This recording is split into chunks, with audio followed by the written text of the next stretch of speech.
We don't realize that bad thing, when healed through or processed through, could actually become a superpower.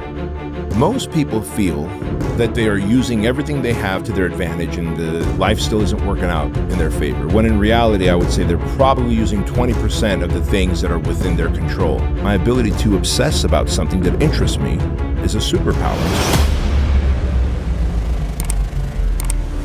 If you heal through it and weaponize it, and that's what we need to do. I weaponized ADD. I weaponized OCD. I weaponized being molested. I weaponized being called a foreigner and an immigrant, getting a chip on my shoulder so fucking big that I was like, no one ever will put my family in a financially destitute place, man. But you can weaponize anything that's happened to you.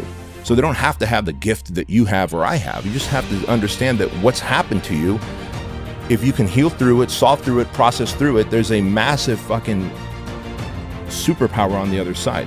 It's the work that majority are not willing to do, but wanting the outcome that we have. And that's, again, once again, the gap. And it's the gap that makes them feel a certain way about life. They hate life and they think they're at a disadvantage and they're anxious about it. So then they begin to escape and soothe with drugs and alcohol, infidelity, pornography, gambling, whatever the source is. And I don't care. I can check off every fucking box. I can check off every one of those boxes.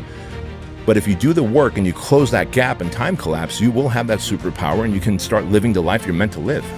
Life is not going to be butterflies and flowers and rose gardens all the time. In building a massive brand, I had to eat a lot of shit. The problem is most people, they will sit on this in this dissatisfaction and stay there and stew in it and root in it. My whole thing is, dude, you're given shit sandwiches, eat them as quickly as you can and move on. Like, you have to move on. My friend Jason Redman, he's a retired Navy SEAL, was shot up all over his face, Purple Heart recipient.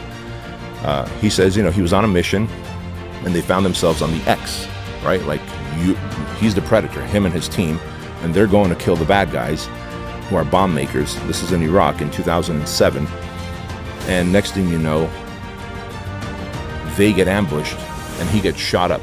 7 shots across the body. One hits him through the cheekbone, blows out his orbital plate. His eyeballs is hanging, his nose is gone. Shoots him in the arm. He almost had to get his arm amputated. He found himself on the X that night, him and his team. So now at this point, should they just sit there and call for an airstrike and wait? Or do they just do what they can and shoot back and attack and attack and attack? And so what he says in his book is that they had to just full-on attack these guys while calling in an airstrike that was danger close to Jason Redman. He caught shrapnel, but the bad guys were dead. Helicopter came in, saved his ass.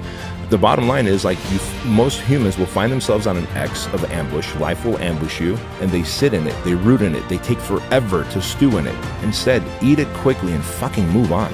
Whether you believe in universal consciousness, you believe in God, you believe in whatever, I believe we have to go through a series of tests to see if we are qualified for the next level of happiness, bliss, joy, success, abundance, whatever.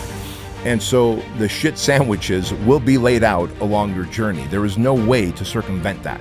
The Creator does want to test you. And I believe proof of that is, what do they say, 82% of lottery winners are back to being broke within 2.5 years? Well, that's because they didn't eat the shit sandwiches. They didn't deal with the adversity, the pain, the setbacks, and so they don't know how to value that wealth, and therefore they lose it. A fool and his money will quickly be parted. And I'm not even Christian. It's just that Jesus wrote something that really made sense. And so if we know that we have to eat those shit sandwiches, 1, get really good at it, and 2, understand that it's part of the process so that you can achieve the outcome that's desired. God, the creator of the universe, has given us different emotions of anger, of love, of abundance, of hate, jealousy. Those are all tools on our tool belt to be used appropriately. Now, I can be absolutely jealous and go kill someone and end up in prison. I could be jealous. Let's say my wife leaves me and is with someone else, and I'm so jealous that I go kill them. I'm going to prison. Or I'm so jealous that I end up becoming the even better version of myself.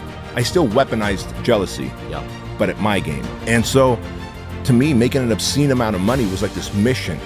And that led to then developing, you know, as a human, even more. I think I had to solve through that first because money was a big factor as an immigrant in this country when you're living in Section 8 housing. And then they're trying to influence the things that are outside of their control, and they're getting upset and frustrated they can't control Biden or the border or the economy or inflation. But what are all the things that you can control? Can you control what you're about to eat next, when you're going to sleep, what text messages you're going to respond to, what social media channels you're going to look at that are going to give you the sense of feeling like you're missing out on life? There's so many elements to control, yet they feel like, well, I'm controlling all I can. You're not even scratching the surface. To have, whatever, grievances acknowledged. Like, what if you don't? What if someone doesn't come back and say, you know what, I wronged you? So what? So what? Like some of those are, it would be great if someone came to me and said, Bedros, I did you wrong many years ago, and I apologize for that. Like, I would want to hear that. But because I don't, and therefore stay in this victimhood, like it breaks my heart, because I'm sure these are good dudes with the best of intentions, and they feel they're meant for another era. But in reality, this is the era that, again, goes back to internal versus external locus of control. Well, this is the era you're in. So if you can take control of the era you're in, can you then begin to build yourself into the man who is high value in this era? I'm sure there's things they can do, plenty of them. Start working out, start listening to podcasts that you actually value and get value from.